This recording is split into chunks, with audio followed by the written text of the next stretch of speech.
Welcome back to Dist Media, a startup story. My name is Ben Olmos, founder and CEO of Dist Media. This is a podcast where I take you along my journey of starting Dist Media from the ground up. If this is your first time listening to the show, welcome. I'm happy you found us, and hopefully you'll like what you hear. For those of you coming back, I'm glad that we piqued your interest enough for you to return, and I hope that you enjoy this next step in our journey.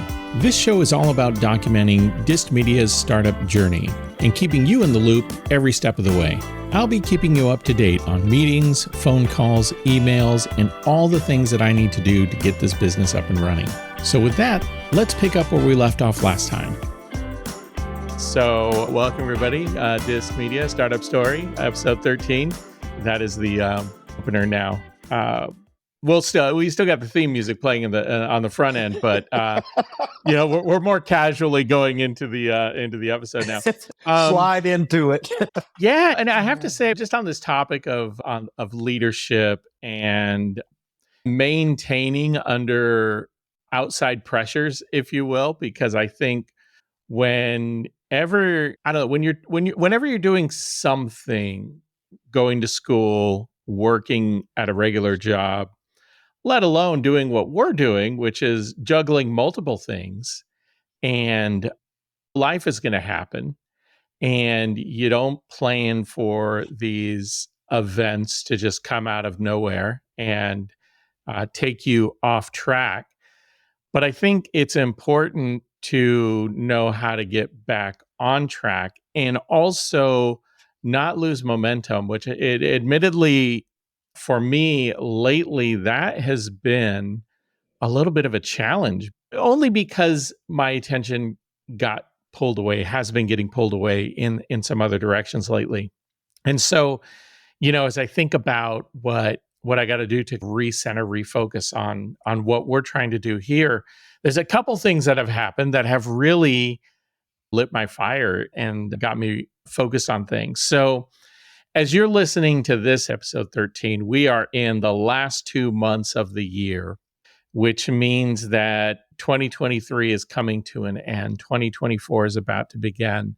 And while I was on my 20 plus hour road trip, one way and then back the other, I listened to a lot of podcasts because we're doing one. I like listening to them as well, but also a lot of audiobooks, and finished a book, 0 to 1 by Peter Thiel. And it really got me thinking a lot about this business and what we're doing and how are we going to go from 0 to 1. And not to say that our business is like a tech startup. We're not doing something that has a high degree of intellectual property, meaning like we don't have something that is going to revolutionize the world like Windows or Tesla or PayPal did. We're jumping into the pool of media companies, and it's a very I shouldn't even say it's a pool. It's an ocean of media companies. And we're trying to put our own spin on things. But some things that were mentioned in that book really got me to thinking that there needs to be some better focus, which up until now, and Alan, you know this, we've just been running and gunning. Get the website up, get content going, get a podcast going, put advertising out there, get the social media channels humming, just start everything everywhere all at once. You've heard me tell you, you wear me out just describing. Yeah, it's been a lot of, it's like there's a buckshot approach to trying to spin everything up. And now that it's spun up, more or less, now, definitely needs some fine tuning. We definitely need frequency of content, definitely on the hunt for content contributors who want to put things out there that are going to resonate with the people that we have as our audience. Actively seeking podcast guests, things of that nature. It's time to get a little bit more focused. And what I mean by that is looking at 2024 and saying, content-wise, what are some of the targets? What are some of the things that we want to do? What do we want to put out there? And we have content and we have a growing library of things, but now what do we do to create focus around that? So that's, kind of strategy number one. Strategy number two is around, our social media. I guess you would call it our personality, like brand. How do we want to represent ourselves as we're putting content out there? What do we want it to look like? What does that frequency look like? Right now, we've just been spraying bullets. just putting whatever we can out there, and just in an effort to get people to notice. And now I think we need to have a little bit more refined stuff as we pull that together. And then too, like even our podcast here, it really has evolved from the very early episodes where we were talking, I was talking about getting this business started and some of the early things that you need to do, to making this a little bit more conversational and having a few internal guests on. But now we want to spread our wings a little bit more. And I've got two folks in the pipeline that I need to do some follow-up with so that we can get those shows going. But there's definitely some more focus that we're going to bring to things as we get into 2024. And in addition to that, I also want to make sure that we're doing all of the things on the back end of this business. We have a board. We have equity. We're almost at the end of the year, and pretty soon we're going to be hitting March, and March is about the time that I started spinning everything up in the first place. For the people who have been contributing their time and attention and everything else, we want to make sure that those things that we started out with related to this company are coming through. And, we had some people that we brought in that we started, and then, some people have fallen out and some new people have joined. And so just getting some more structure and organization to all of this. So what do you think, Alan? What do you think about all of that? I love it. I'm a strategist at heart. And when we were exchanging emails over this life getting in the way and all of that stuff, my comment back to you was about setting reasonable expectations and adapting to change. And nothing is closer and dearer to my heart to doing that than having a strategic focus around that. And we're at that stage, like you said, we've been spraying bullets. Now it's time to pull the targets in and see what we're hitting. So it's exciting to me because that's just part of the ride, man. That's part of the excitement, is being involved in something that is so dynamic and evolving, both on a personal and a professional level for all of us. So I think you're on track. You've heard me say it before, man. I love watching you act as a CEO. I love your openness to feedback. I love your responsiveness and having the opportunity to have my articles in the midst of all your stuff. I don't know how you did it on a road trip, but you got it out there. So thank you for that. That's number 6 for me, and I'm having a good time with it too. It's funny that you say like my responsiveness, because I feel like I haven't been very responsive. It's in between traveling and just trying to get things going. And, I tell you, the one thing that is like killing me is, we've spent the last several months putting content in our website. The Daily Pitch, the daily is in the name, and I haven't been daily getting content out there. And to me, it's almost like a broken promise to people who find our stuff. And that bothers me. And so, what is like priority number 1 for me is fulfilling our promise of daily and coming up with how to get that done. So what has happened for the most part, and this from being on the inside, is that a large majority of the content right now that is on the site, podcast, like everything is driven really by me. And if I'm not doing it, it's not getting done. And I'm taking nothing away from everybody who's been helping, but seeing reality is what it is. Nothing gets put up on the site unless I put it up. Nothing gets published for the podcast unless I publish it, right? That's not sustainable. And No. that's the beautiful insight for the things that are going on in our lives that are causing the reflection and to come back and say, this is killing me, man. Yeah. And I sustain it. I can't make it happen all the time. I would say it's not, when you say it's killing me, to put that into context, in no way am I sitting here going, oh my God, I don't like doing it, or it isn't enjoyable, nothing like that. But what it is, and this is just a little bit of, kind of who I am. When I say I'm going to do something and I commit to doing something, I'm going to do it. And if I don't, I am my worst critic. I put so much pressure on me that you don't have to tell me that. It's like, I don't want to say you don't have to tell me you're disappointed, but I already know why. If we're having a discussion, I'm very self-aware. If we're having a discussion, I'm not sitting there going, what do you mean? I don't understand. I'm like, no, yeah, I get it. I'm messing up, or I'm not doing things that I need to be doing. We're doing this podcast. We have this site up. I'm telling people, like, check this stuff out. This is what I want to do. This is what I want to build. So I feel like I'm making a lot of promises. And if I'm not delivering on the things that I say that I said I was going to do, that really just bugs the heck out of me. I'm laughing because 10 minutes ago, I take my notes. Yeah. I don't know if can you read that? Broken promise. Worst critic. I wrote the very same thing you said before you said it. You're your own worst critic.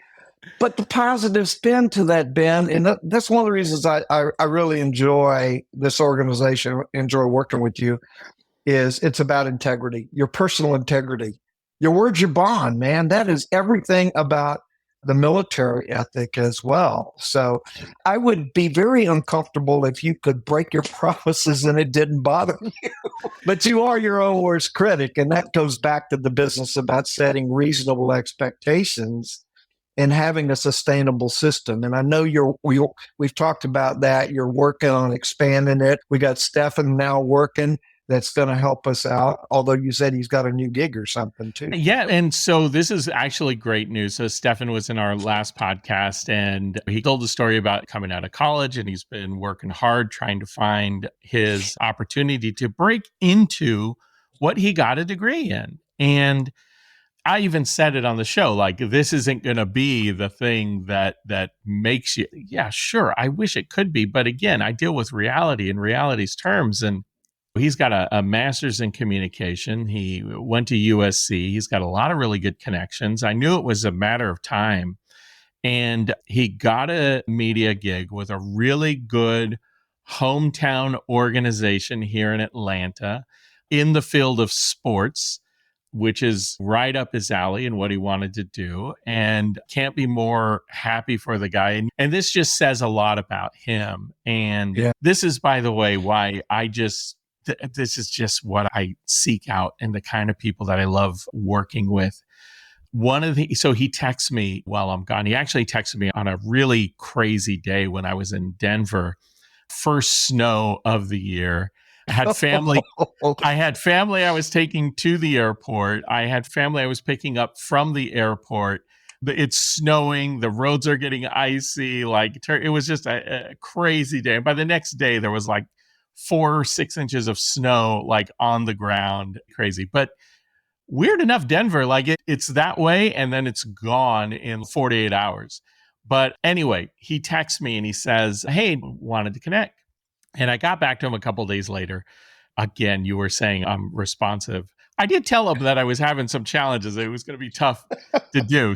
I did get that out there. But a couple of days later, we connected, and he tells me he got this new job. And the first thing he says is, I'm sorry. And I'm like, dude, what are you sorry for? This is amazing news. I'm happy for you. I'm very glad that you're doing stuff. And then he says, but I still want to help out. I still want to contribute. I still want to be a part of what you're doing. And he goes, but right now it's going to be a little crazy for me. I know we had some plans on some things I needed to do, but I just need to let you know that I'm not going to be able to do as much right now until I get acclimated and see some patterns to what I'm doing.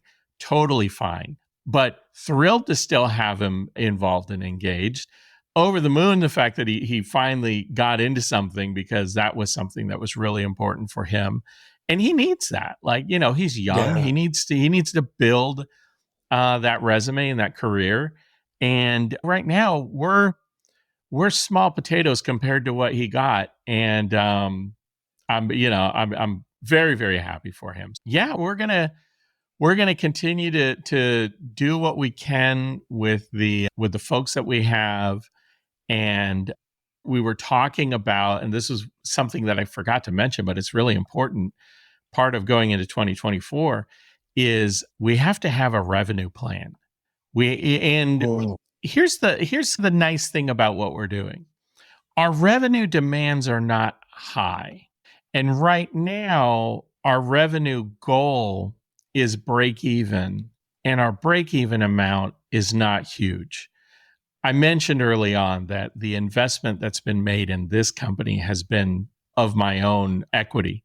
And the nice thing I like about that is that it gives me breathing room, because my God, I feel guilty enough not putting content out there. I'd feel like a real ass if I've got dollars on the line that I owe people. So I don't like that. But I need to create a pathway to revenue and break even. And the nice thing is that I've already done some 2024 budgeting, and based on the seed capital that I invested into this thing, we've got runway. We got all of 2024 in the way of runway, assuming current expenses and what we need to cover for domain and websites and software that we're using to put all this stuff together. Like, we're good. We have I would say probably 16 months, 14 to 16 months of runway, but I would love to extend that with revenue. So I want to come up with I have a couple ideas, and what I need to do is I've already got in my head some people that I want to work with to strategize around how we create some revenue opportunities for what we're doing. And it's funny because, again, listening to podcasts as I did across the country, there's a couple podcasts I was listening to. They're like, join our Patreon. And not a knock against Patreon, and maybe I just don't understand it. But to me, Patreon is a place where you could give people a link and tell them to go to your Patreon site, and you can unlock content behind a paywall, and people can subscribe and all of this stuff. And I'm like, I have the tech wherewithal to know how to wire up Stripe to our website and put things behind a paywall on our website. And I'm like, do I need Patreon? Because all I'm doing is I'm giving up revenue to Patreon when I could just put in some elbow grease, build the mechanisms for doing this thing similar myself, and just run it on my own, and just pay Stripe their cut and not Patreon on top of that. So, and again, not a knock against Patreon. I think what they do is great for a lot of content creators. But I do wonder, like, well, if I can do it, why wouldn't I do it and just save that money? So a couple ideas that I got to think about is, how do we create that value for people to join us in a Patreon-like way? And what I'll call nickel donations, if you will, having different subscriber levels to what we're doing. And we do have on our website the ability to sign up for a newsletter. And we have not published a newsletter yet. But as we get into 2024, that is going to be something that we put more focus on. Because again, it's like, where do we drive? Where can we create value?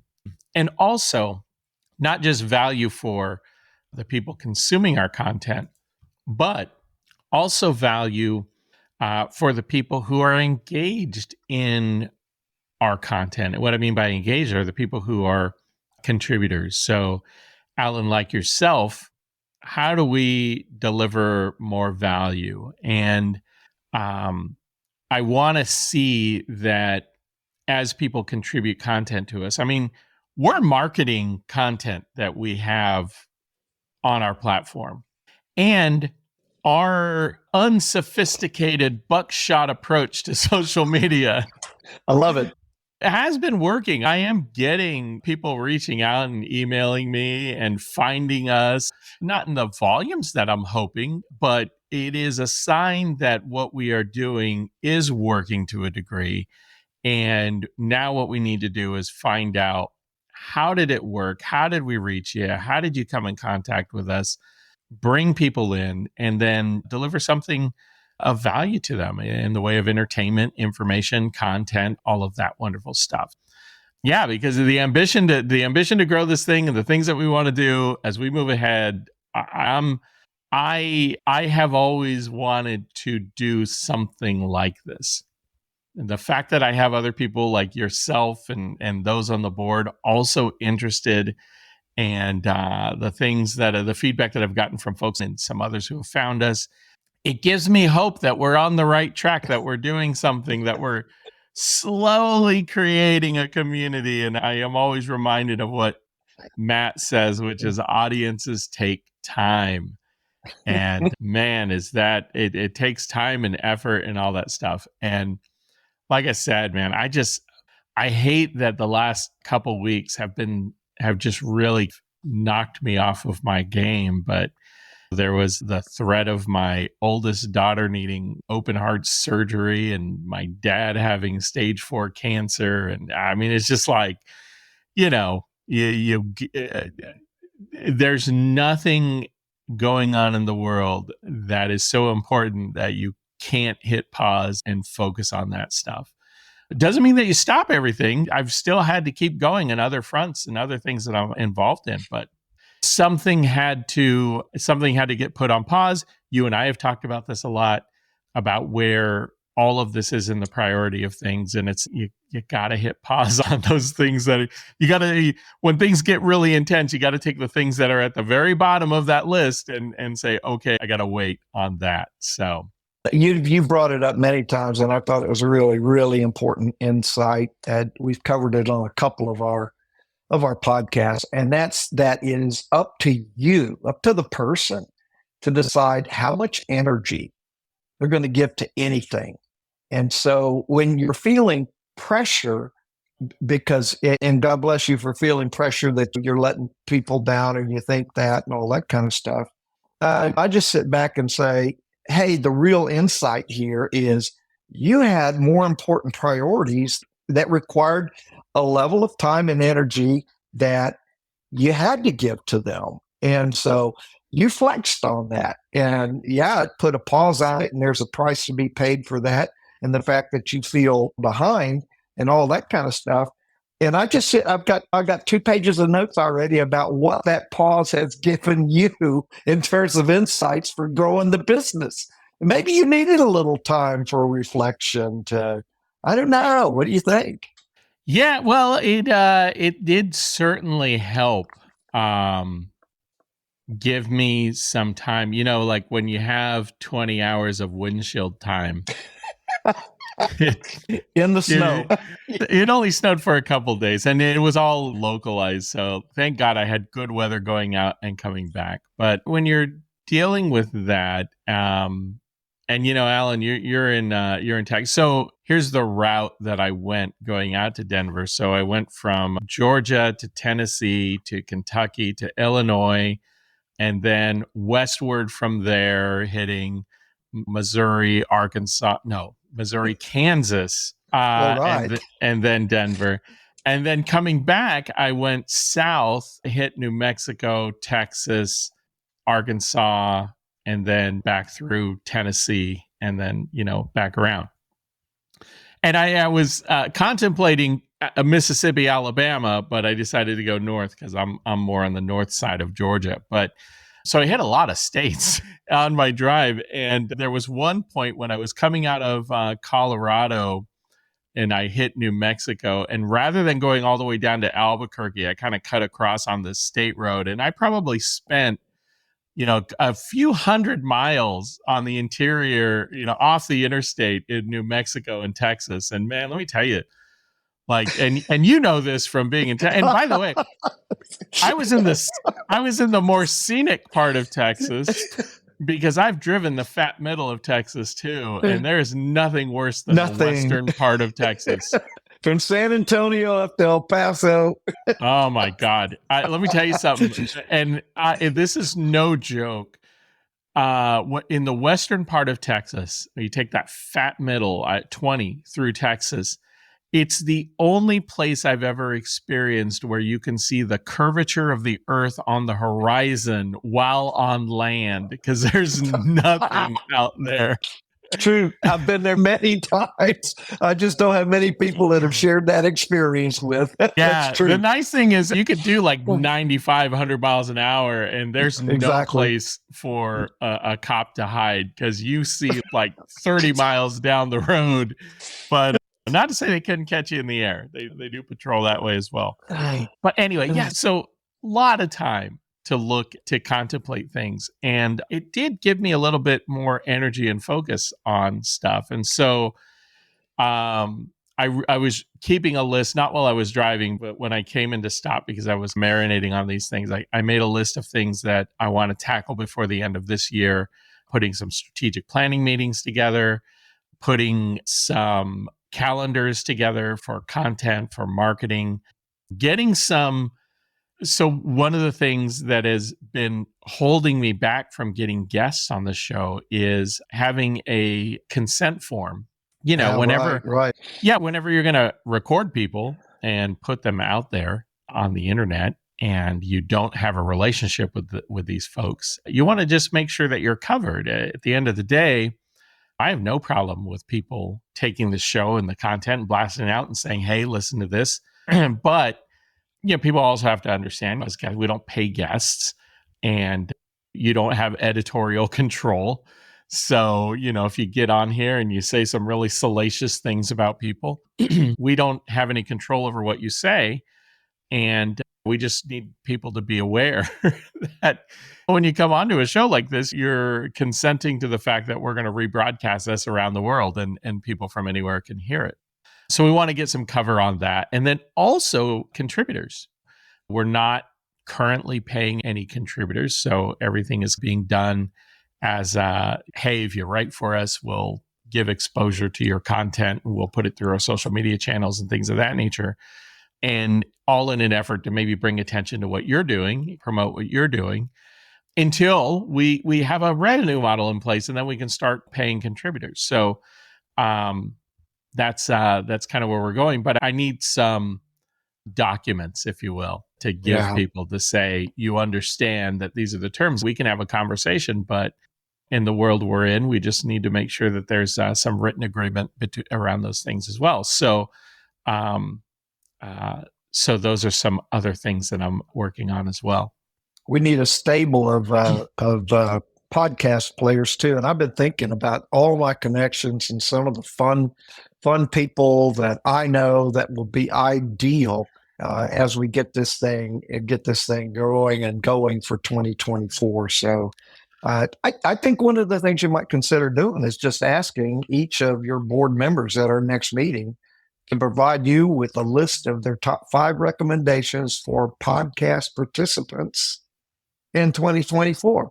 And I got to tell you, don't worry about not paying them, because I've been on several podcasts and I have never been asked if I had an expectation that I was going to be paid. So maybe it's just me, Ben. I don't know. But I think having the opportunity to just get content, like you said, having a platform to get their messages out there.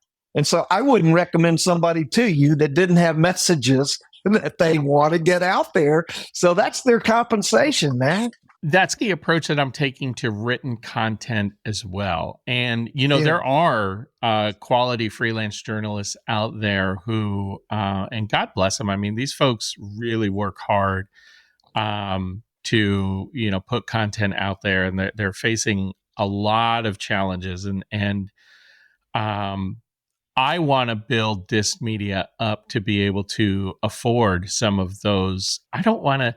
I'm not, when I say this, please, folks, understand, I'm not discounting anybody, but there really is a difference between being a professional writer and not.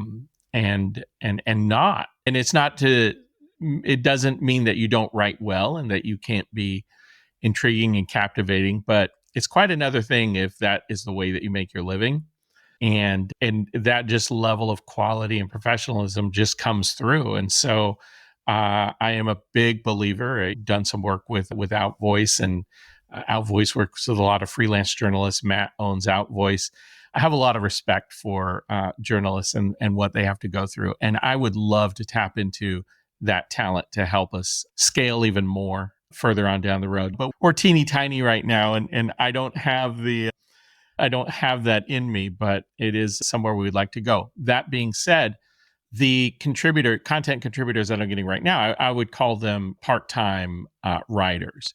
And again, good, insightful, creative content. And the thing that I make a point of is that the people who do contribute to the Daily Pitch have a background and a career in the things that they are talking about. They are professionals, they are academics, they are people with advanced degrees. And so, no, they are not professional writers, but their credentials are well earned in other respects. So it's not like we're just doing men on the street, hey, you want to write an article, and throwing anything up there. It does have some quality to it. And you said it earlier about having a personality and a brand, right? And so you're putting that spin on it, and appropriately so. Otherwise, we would end up with some strangeness on our side. So that is the current state of where we are with Disc Media after a little bit of a hiatus. But, we're aggressively working to make this thing into something that, as you always say, Alan, enduring and having some content with legs, some things that are evergreen, things that people can learn from. And again, we're open to suggestions. We're open to feedback. We're open to people who are listening to this and saying, hey, I dig what you guys are doing, and I would love to help. And what can you do to help? Well, you can be a guest on the show. You can share with us a little bit about what you do and how you made it and how your business was founded and grew and thrived. And that's actually, I had somebody reach out to me who came across our content and is doing just that. So we're going to have them on here in short order in the next episode or two on this show. Yeah, more stuff to come. Really excited. Looking forward to it. So you're kind of at the 6-month mark, right? A little more than that. Yeah, from having the website up. Yeah, the podcast a little lagging behind that, but yeah, about that. So if you were to share the most important lesson you've learned in the startup so far for this audience, what would you tell them? That the more you can do on your own, the better. Gosh, I say that, and then I'm also going, well, that also puts you in a pinch though, doesn't it? The dilemma. And I don't mean that because I have some control complex. I'm not saying do it all yourself. And believe me, I couldn't have brought this to where it is today without the help of the people who've been helping me along the way so far. So, okay, let me backtrack a little bit. I would say first, find a good team, because the people you surround yourself with that are going to help you need to buy into your vision. And something that I'm finding is that it's quite a lot to ask of time, to ask of people's time without immediate compensation or payback. And then also do that with the potential that you may put time against this thing and you may never get anything out of it. That's always a reality of what we're doing here. And so, one, get a good team. Two, a lot of people are going to get excited about wanting to do something and they'll be like, yeah, count me in. And then it's like, and then you go do a head count again and it's like, hey, we're missing one. And so, I would say that you also got to work with people who are not going to be upset or offended or create bad circumstances when you're like, hey, I really need you. And if you can't, I understand that, but like I need your help. And if you can't help, then I need to move on and find help elsewhere. And you need to be able to have a difficult conversation with people. It sucks having that conversation with your friends. Thankfully, the people who I've surrounded myself with, when I've had to have those conversations, nobody's been like, screw you, which, that's possible. As people are going to be like, oh, you're an ass, whatever. And, so it's good that I haven't heard that yet.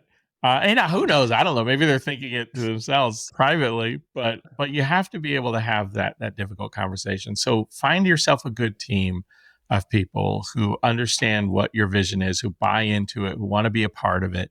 The other, resource-wise, though, don't overcommit and underdeliver. You don't want to make a bunch of lofty promises and tell everybody that you're going to build this thing up and you're going to sell it to a Disney or a Comcast for $100 million, right, and we're all going to be vacationing in Tahiti. My goal right now is to break even. And it's not the final goal, but like that's almost like the proving ground. It's like, well, if we can break even, if we can make enough money to break even, then we have the potential to make a little more. And then after break even, I would love to be able to pay for some of the operational things on a greater scale and give board members more tools to be able to create and do. Also, put more money into marketing this thing at a better scale. That's step 2. And then maintaining break even with those added operations expenses, right? And then step 3 would be doing well enough that you can now pay a couple contributors to start putting content in. And then I have some other product ideas, if we can get to that stage, that would grow this thing a little bit more. But I guess I would say, so having a good plan about how this scales and being real about the resources you have, and don't try and do anything that you don't know how to do, because then you have to hire people to do it for you. And so, yeah, it's like if you were to say, hey, I want to open up this nice 5-star dining restaurant. And it's like, well, are you a 5-star chef? No. Well, then you're going to need to hire one. But yeah, no, the more you can do on your own, the better. So whatever your business endeavor is, make sure that you have enough of the tools lying around that you can cobble it together on your own and make a little something of it before you try and scale it up into something huge and make these big promises about stuff. And then just build slow and realistic and methodically. And, this is something I've mentioned. I work in the wine industry. The founder of the company that I work with has given me a really important perspective on this, which is they're not trying to build the biggest, most dominating business, in the US or the world. They are trying to be the best at what they do within the realm of their expertise. And they're not growing for growth's sake. They're growing responsibly and methodically, and they maintain being a very healthy company. And there are a lot of other companies bigger than them, but they do really well at what they do. And that is my inspiration for what we're doing here, which is to just be realistic and, just continue to try and deliver on the things we know we can deliver on, and just being realistic about where you are in the pecking order of things. And again, I think that the humbling thing too is that we jumped into the ocean called media, and it's big. And there's a few really big people out there who dominate the heck out of this thing. And we're just trying to be our own little thing in this vast ocean of stuff. And float and not sink. Yeah. Yeah. Are you ready for a recap? Yeah, man, let's do it. Okay. So it might be a little disorganized because there are some groupings here that are really important. The first one is this whole thing that started with the email about maintaining the work that you're doing when you get exposed to outside pressures that you have no control over. Life happens in an unplanned way, and maintaining momentum when that happens. I remember you saying that in your teaching profession as a professor, sometimes students, when the world falls apart or they have a family issue, they shut down completely. And that's not healthy. That's not a healthy response. And so while you feel uncomfortable with what's happened and putting things on pause, but you had control over that energy and you put it where it needed to go. The second point was this business about taking advantage of every opportunity for time. So you have a 20-hour road trip each way. That's 40 hours of reflective time that you had there and back again in the middle of nowhere, and you put it to good use. And I think, as we talked earlier, having that pause and that ability to sit back and reflect out of honestly, the pressures you put on yourself to deliver all the content and all the other things, it was very healthy. You mentioned the 0 to 1 by Peter Thiel, and that led to this whole construct of having a better focus rather than just running and gunning, doing some fine tuning for next year. And then the conversation drifted to point 3, which is about what I've captured here as a 4-prong 24. Number 1, focus and content. Number 2, focusing on a social media personality brand and how to represent ourselves with refinement. And that includes all of our content from the podcast to the articles. Strategy 3, working the back end of the business, for example, the board equity, and trying to work to all the structures and content that needs to happen to include the documents that you want for people that need to be released. And strategy 4, really important one here, is you got to have a revenue plan, need a pathway from here to there, and should be number 1, really, right? And we have to make money. Oh yeah, we have to make money. The next part was really a personal note. I always have at least one of these that is a reflection for you, even though it makes you mad sometimes when I bring it up. When you said you're your own worst critic, and I said, yeah, I'd already written that down. And the point was, as an ex-military or retired military officer, this is all about personal integrity and character. It's about keeping promises. So many people could give a shit less whether they committed or made a promise or made a commitment. Oh yeah, the world happened, so they don't feel bad about it. And the fact that you feel bad about it because your word is your bond is a tribute to leader. And you want to know why people follow you. They're going to follow you because you're worth following. And that's an important insight for people like me. Number 5 was interesting, the conversation around Stephan and him getting his gig. I sit back and I think about the bad rap that a lot of his generation get, that people would say they're irresponsible and they're lazy and they're entitled and all that. The fact that this kid, in the middle of getting a new job that he's been dying for, took the time to get in touch with you and say, I'm sorry. And that is another tribute to character and picking the right team up front. People that have that kind of character that are going to take that time to say, hey, I'm busy now, but I still want to help. Okay, number 6, working, and again, goes back to the strategy, but a laser focus on creating value for content providers and how to deliver more value to them as something that's a common theme with everything that you're doing.